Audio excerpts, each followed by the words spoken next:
Todo aquele que começa a dar os primeiros passos numa vida intelectual deve saber desde o começo que não vai ser fácil.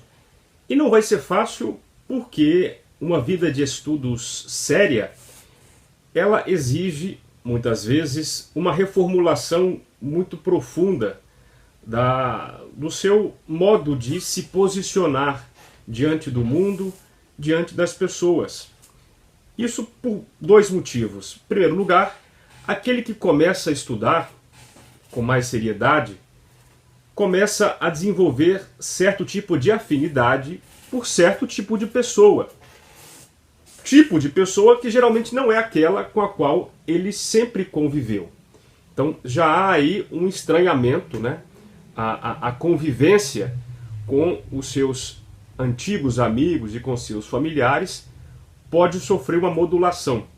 Em segundo lugar, porque quando você começa a aprender alguma coisa, a ter experiências novas, é aquilo que diz o professor Olavo de Carvalho. Você começa a aprender coisas que a maioria não sabe, por definição, né? E isso gera um estranhamento também ao seu redor. E como você não está disposto, então, a abrir mão desse caminho que você começou, você começa a ser alvo de incompreensões, até de zombarias e de afastamento das pessoas do seu convívio. Vocês sabem que o Brasil tem uma espécie de ódio ao conhecimento, né? Basta ver como são alvo de brincadeiras as mais imbecis os estudantes mais aplicados dos colégios, né? São chamados de CDF, de Caxias, enfim. O que é bonito é você passar nas provas sem estudar, ao ponto de que mesmo o estudante sério, que tem consciência do seu papel e da sua atividade, muitas vezes é meio que forçado, né? Por falta de coragem, por receio de ser zombado, a esconder o seu conhecimento, né? Então, as boas notas que ele tira na prova são por ele justificadas perante os colegas como uma espécie de sorte, né? Ou de, sei lá, herança divina que ele recebeu ao nascer. O esforço intelectual no Brasil, enfim, não é valorizado. E as pessoas, então, que começam a estudar seriamente sofrem esse impacto das críticas que certamente virão daqueles mal intencionados, né? Aqueles que não compreendem esse caminho e que, na verdade, querem ter essa pessoa por perto, né? E isso é certamente a causa das maiores, a causa do maior número de desistências, de baixas que temos no caminho intelectual. E a pessoa, então, passando por esses reveses e não conseguindo superá-los, tem a tendência de retornar à mediocridade que sempre imperou na sua vida, enfim, no seu entorno. Mas é importante compreender que existe uma saída. Em primeiro lugar, porque a vida intelectual é uma vida de unificação em torno dos seus interesses mais altos, né? O que eu quero dizer com isso? Eu quero dizer que a pessoa, embora vá se modificando ao longo do caminho, na verdade o que está acontecendo é que ela está se aproximando mais daquilo que ela sempre foi. E muitas vezes não tinha oportunidade de manifestar e nem de ter acesso consciente. Por que eu estou dizendo isso? Porque muitas vezes as pessoas têm a tendência de achar que elas estão indo para um mau caminho porque estão se diferenciando muito dos outros, né? Então tem meio que aquela noção de que, poxa, a maioria não pode estar errada em relação a isso, né?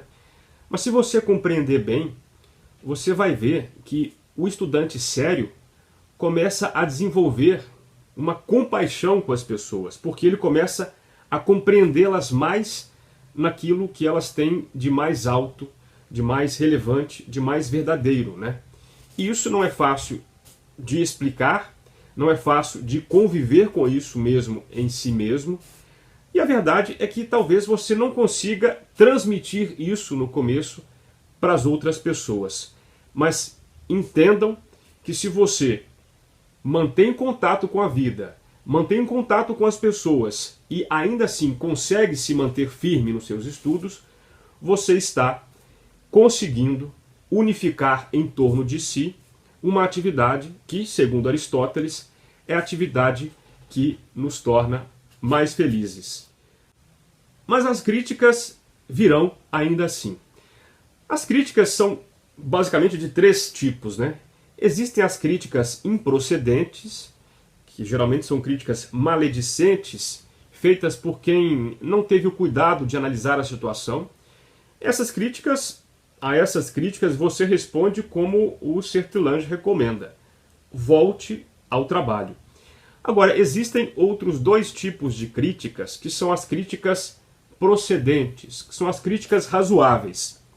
Em primeiro lugar, tem aquela crítica que é procedente, que é razoável, mas ainda não pegou no seu ponto fraco, não chegou no seu calcanhar de Aquiles.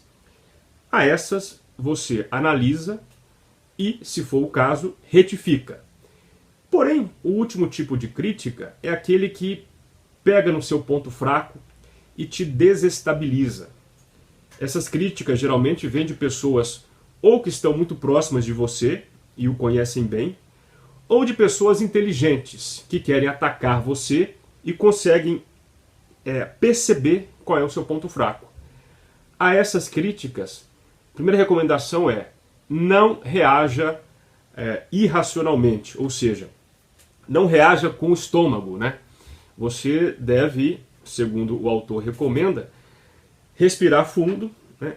Se recolher, analisar o mérito da crítica e, se for o caso, retificar.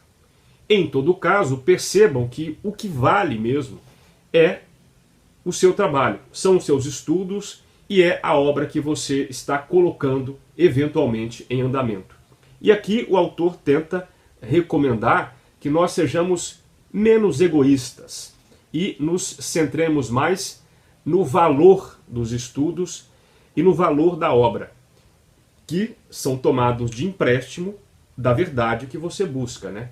Então, pense menos sobre você e pense mais no que você está fazendo e no valor daquilo que você está fazendo.